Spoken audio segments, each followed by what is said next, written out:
kiss at where? At the Joint. Joint. Where else? All right, back to our big story today. Detention centers that are packed in southern border states with tens of thousands of children waiting to be processed. The Secretary of Health and Human Services privately asking the governors, and in some cases not asking the governors, to get involved and help them to take some of these children into their states. But big questions surround all of this. How much is it going to cost? Who pays? In several states like Nebraska, these busloads basically showed up with no notice. Why are they conducting a secret operation, essentially, transporting them all over the country? And now we learn to Nebraska, and the federal government won't tell us what's going on. Hey, I want to help the president here. He said he wants to return them expeditiously. The only way you're going to be able to do that is you got to be able to keep track of them. We need to know who they are. We also heard the same thing from Mary Fallon of Oklahoma. Leslie Marshall is a syndicated radio talk show host and Fox News contributor. Mark Meckler is the founder of Citizens for Self-Governance. Leslie and Mark, welcome. Good to have you both here. Obviously, there is the humanitarian side of this crisis. Some of these children are by themselves. Something needs to be taken care of. They need to be taken care of, obviously. But do we have the capacity, and do we need to, dump people on these states without even telling the governor that they're on the way, Leslie? Actually, I don't think dumping children on states without speaking to the governor and notifying them is the right thing to do, regardless of who's sitting in the White House. But the reality here is we have no ability, based on a law from 2008 and based on lack of funds, and this should not be, I don't believe, a political issue despite the midterm election in November, and that's certainly what it's become on both sides, and that's terrible, using these children as political pawns, either side, Democrats or Republicans.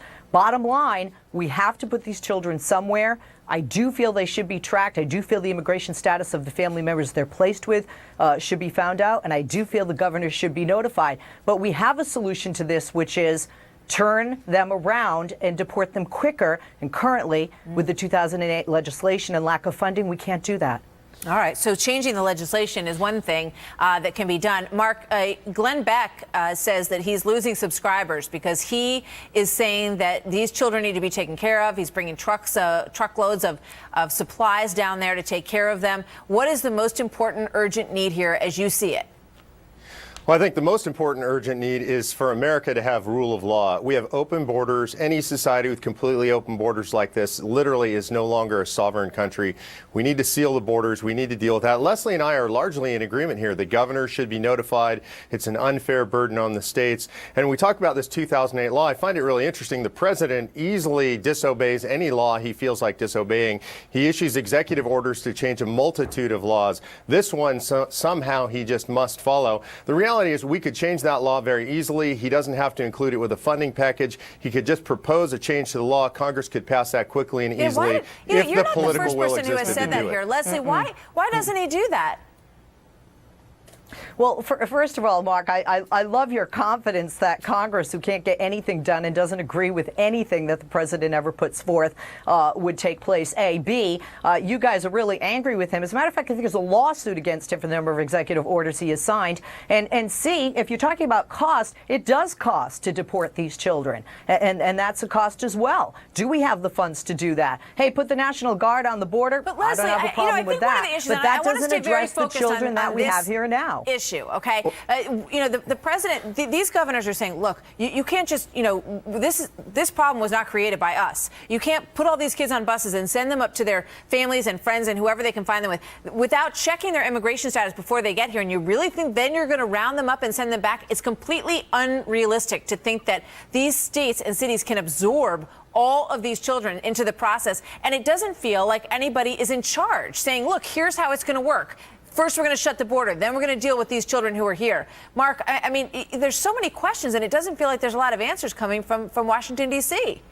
There's not only not answers, there's secrecy. I mean, this is all being done in secret. It's away from the prying eyes of the press, which we should all be concerned about. And when Leslie talks about the cost, she's right. There is a cost to sending these kids home, but it's a lot less than the cost of keeping them here in the United States. So it's disingenuous to say that this is a money issue. It's not a money issue. It's a political issue. No, it's being driven by the White House, and it's been driven by the White House since Leslie. the beginning. Final thought, Leslie. Oh, come on, Mark. And any issue that is a political issue has money attached. Always, how right? much We is got it going to $17 cost? trillion That's in debt. part of the job of Congress, right? And The again, checks and cheaper to ship balances, them there home are than to checks. keep them here, though. You've got a public But you education can't- but who are nightmare we- in they so do many have a right cities to across have this their day in country. court. And now you're going to be adding to the numbers of kids who are sitting in those classrooms, and it feels like nobody is in charge. Thank you very much, Mark. Thank you, Leslie. Thank you. Big questions to resolve here. Thanks, guys.